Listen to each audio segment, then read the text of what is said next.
আসসালামু আলাইকুম সুপ্রিয় কুয়েত প্রবাসী ভাই বোনেরা, কুয়েত নিউজ বাংলা ইউটিউব চ্যানেলে আপনাদের স্বাগতম। এবারে জানিয়ে দিচ্ছি কুয়েতের আপডেট গুরুত্বপূর্ণ খবর রয়েছে। ভিসা পরিবর্তনের সুযোগ কাজে লাগাচ্ছেন কুয়েত প্রবাসীরা।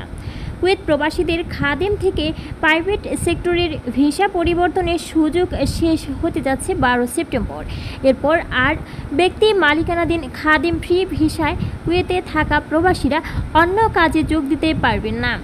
সম্প্রতি কুয়েত সরকার 20 নম্বর খাদেম ভিসাধারীদের ওপর থেকে কাজের সীমাবদ্ধতা তুলে নেয়। প্রবাসীদের 18 নম্বর শোনো ভিসা দেওয়ার ঘোষণা দেওয়া হয়। 14 জুলাই থেকে শুরু হওয়া এই সুযোগটি শেষ হচ্ছে 12 সেপ্টেম্বর। কিছু শর্ত মেনে এই সময়ের মধ্যে কুয়েতের স্থানীয়দের বাসা বাড়িতে কর্মরত কেয়ারটেকার ড্রাইভার সহ যে কোনো গৃহকর্মী ব্যক্তি মালিকানায় 20 নম্বর আকামাধারী প্রবাসী শ্রমিক এই সুযোগটি কাজে লাগাচ্ছে। অনেকে এরই মধ্যে অদক্ষ থেকে হয়ে উঠেছে দক্ষ। তবে কুয়েতে সরকারের বেঁধে দেয়া সময়ের পর আর খাদেম ভিসা পরিবর্তন করতে পারবেন না প্রবাসীরা, তাই অনেকে শেষ মুহূর্তে পরিবর্তন করছেন ভিসা। এতদিন খাদেমে ফ্রি নামক ভিসা নিয়ে কুয়েতে এসে মানবেতর জীবনযাপন করছেন অনেক প্রবাসী। অনেকে আবার আইনের চোখ ফাঁকি দিয়েই দিনের পর দিন কাজ করছেন বিভিন্ন খাতে।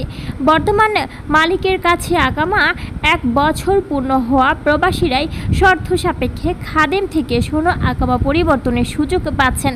ফলে বিভিন্ন কাজে দক্ষ অনেক প্রবাসীর নিজ পছন্দ মতো প্রাইভেট সেক্টরে কাজের সুযোগ হচ্ছে। এদিকে আরও জানিয়ে দিচ্ছি, বাংলাদেশি কর্মীদের ভিসা দিচ্ছে সৌদি আরব। বাংলাদেশি কর্মীদের গত বুধবার থেকে পুনরায় ভিসা দেওয়া শুরু করেছে সৌদি দূতাবাস। বুধবার 14 আগস্ট পররাষ্ট্র বিষয়ক উপদেষ্টা তৌহিদ হোসেনের সঙ্গে সৌজন্য সাক্ষাৎ শেষে এ তথ্য জানান বাংলাদেশে নিযুক্ত সৌদি আরবের রাষ্ট্রদূত ঈসা বিন ইউসুফ আল দুহাইলাল। রাষ্ট্রদূত বলেন, আজ আমরা পুনরায় ভিসা দেওয়া শুরু করেছি। সৌদি দূতাবাস এখন সব ধরনের সেবা দেওয়া শুরু করেছে। পরিস্থিতি স্বাভাবিক থাকাকালে প্রতিদিন গড়ে 5000 ভিসা ইস্যু করা হতো। পররাষ্ট্র উপদেষ্টার সঙ্গে আলোচনার বিষয়ে তিনি বলেছেন, বাংলাদেশ ও সৌদির মধ্যে ঐতিহাসিক সম্পর্ক রয়েছে। আমরা অর্থনৈতিক ইস্যু, ভিসা ইস্যু সব বিভিন্ন বিষয়ে আলাপ করেছি।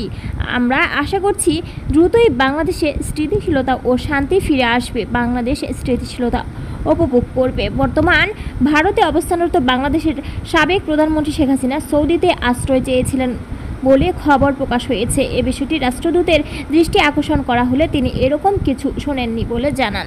সুপ্রিয় বন্ধুরা, এই ছিল কুয়েত নিউজ বাংলার আপডেট গুরুত্বপূর্ণ সংবাদ।